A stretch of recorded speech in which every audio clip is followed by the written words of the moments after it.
हरे कृष्णा।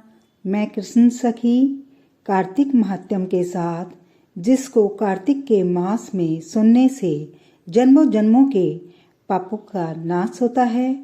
कार्तिक महात्म्य में 35 अध्याय हैं, जिनको हम एक एक करके सुन रहे हैं। आज हमारा चौथा अध्याय, वेदों का पुनरुद्धार। नारद जी बोले, ऐसा कहकर भगवान विष्णु ने मछली जैसा रूप धारण कर लिया और विंध्याचल पर तप कर रहे महर्षि कश्यप ऋषि की अंजलि के जल में पहुंच गए। महर्षि कश्यप ऋषि ने उस मछली को शीघ्र ही अपने कमंडल में डाल दिया।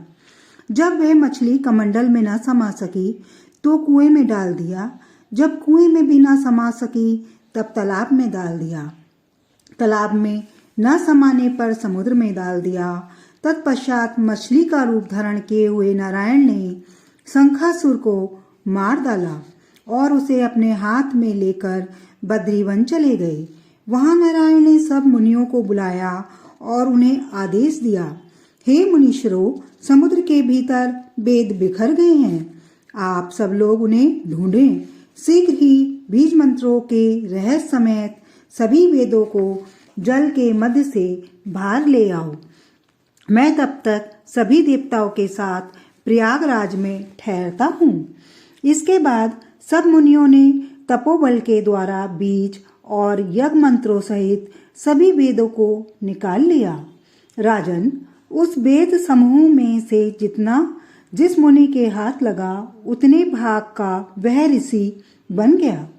तब सभी मुनि लोग एकत्रित होकर प्रयाग पहुंचे और प्राप्त किए हुए वेदों को भगवान विष्णु और ब्रह्मा जी को समर्पित कर दिए। संपूर्ण वेदों को पाकर ब्रह्मा जी ने बड़ी प्रसन्नता के साथ देवताओं और ऋषि समूह के साथ अश्वमेध यज्ञ किया।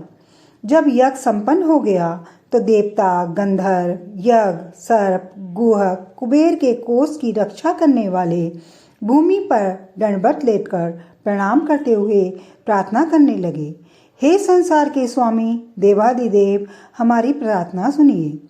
यह हमारे लिए प्रसन्नता का अवसर है।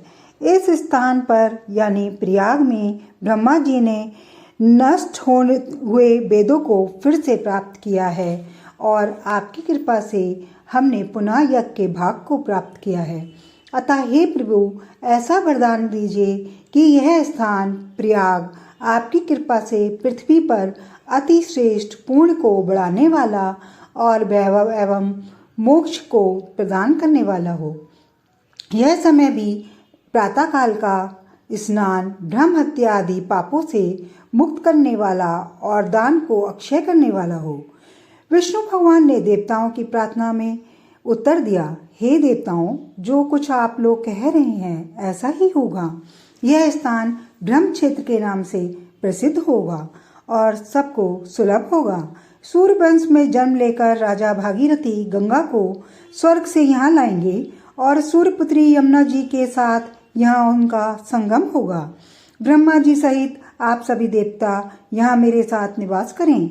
यह स्थान तीर्थराज कहलाएगा। इस स्थान पर किया हुआ दान, व्रत, तप, होम, जप, पूजा आदि क्रियाएं अनंत अक्षय फल देने वाली होंगी और वे मेरा सानिध्य प्राप्त कराएंगी। इस तीर्थ के दर्शन मात्र से जन्म जन्मांतर में किए गए ब्रह्म हत्या आदि घोर पाप तत्क्षण नष्ट हो जाएंगे। जो धीर पुरुष प्रयाग में शरीर त्याग करेंगे उनका फिर कभी जन्म नहीं होगा, अर्थात उन्हें मोक्ष मिल जाएगा। यहाँ आकर जो लोग अपने पितरों के निमित्त श्राद्ध करेंगे उनके वे सब पितृगण मेरे स्वरूप को प्राप्त करेंगे। यह समय प्रातःकाल भी मनुष्यों के लिए महापुण्य देने वाला होगा। सूर्य जब मकर राशि में पहुंच जाएगा माघ मास में, उस समय यहाँ स्नान करने से सब पाप नष्ट हो जाएंगे। जो लोग मकरस्थ सूर्य के समय यहाँ प्रातः स्नान करेंगे उनका दर्शन करने से भी सभी पाप इस तरह नष्ट हो जाएंगे जिस तरह सूर्य के दर्शन से अंधकार नष्ट हो जाता है।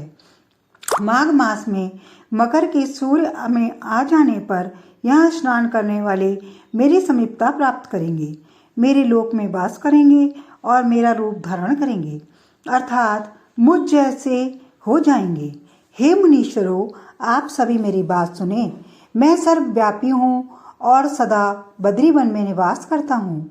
अतः किसी स्थान पर जो फल 100 वर्ष के तप से प्राप्त होता है, वही फल एक दिन की तपस्या से आपको बद्रिकाश्रम जाने व स्नान करने से प्राप्त होता है। देवताओं से ऐसा कहकर ब्रह्मा समेत देवादिदेव वहीं अंतर ध्यान हो गए और इंद्र आदि देवता भी अपने अंशों से वहां स्थित होकर अंतर ध्यान हो गए। जो श्रेष्ठ प्राणी विशुद्ध मन से इस कथा को सुनेगा या सुनाएगा, उसे वही फल प्राप्त होगा जो प्रयागराज और बद्रिकाश्रम जाने व स्नान करने से प्राप्त होता है। हरे कृष्णा हरे कृष्णा हरे कृष्णा। अगली वीडियो में हम अगला लेसन करेंगे। तब तक के लिए हरे कृष्णा।